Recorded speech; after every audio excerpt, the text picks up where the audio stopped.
At first glance, a racing wheel doesn't look much different than a standard wheel. But look a little closer.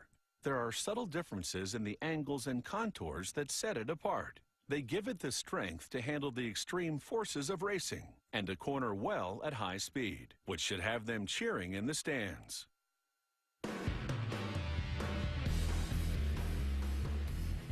The driver will get the trophy and the credit, but a good set of wheels is behind every win. They start with high-strength, low-alloy steel, which is a very stable material. The first of a series of die presses gives the center disc a concave profile and forms lug holes.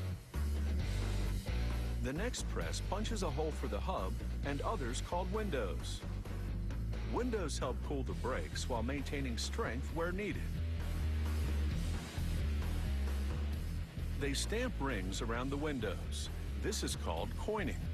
The rings give the windows a nicer look, and the action compresses the steel to further strengthen the part. The next press is critical. It forces the disc into a bowl shape and gives it precise dimensions to accommodate brakes. The specific angles also reinforce the part. It has taken a lot of punching and pressing, but the center disc of this racing wheel has really taken shape.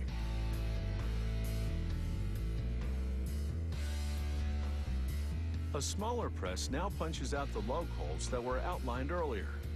These holes will allow the wheel to be mounted to a vehicle.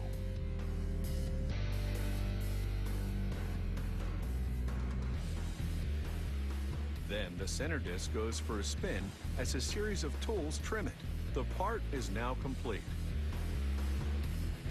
To make the rim, a machine unwinds coiled steel and rollers iron out the curl. A mechanical arm maintains slack as the flattened steel goes under the knife. The blade, called a shearer, cuts the steel to length and stamps product information onto it in one swoop. An operator now winds the steel between 3 rollers to twist it into a band. He then places the band into the jaws of a welder, which fuses the 2 ends together.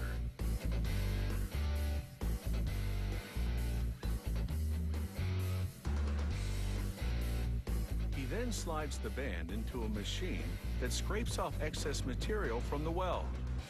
It's still warm, so it can be easily removed. Now, the band comes under some serious pressure as a machine forces it around dies at both ends to create flares. This rack transfers the rim to a series of rollers, which shape its inner ledge. This part of the rim is called the bead seat, and it will be attached to the bead wall of the tire.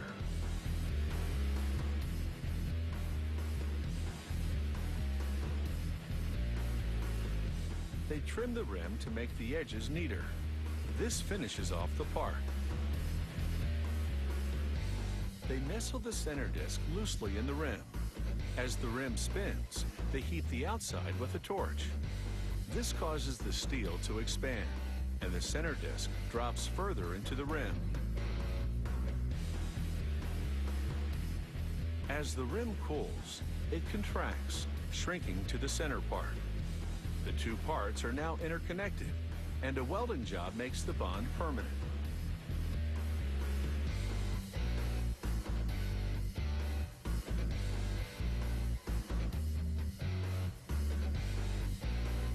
A worker drills threaded holes onto the wheel to attach valve stems. As it exits, the drill turns in reverse so it doesn't wreck the threads.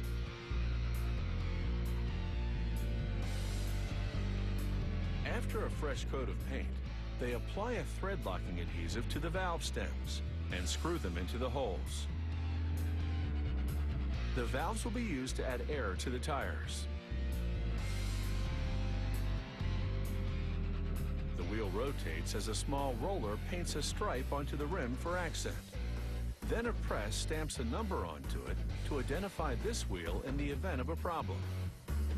And now this wheel is on a fast track to the finish line.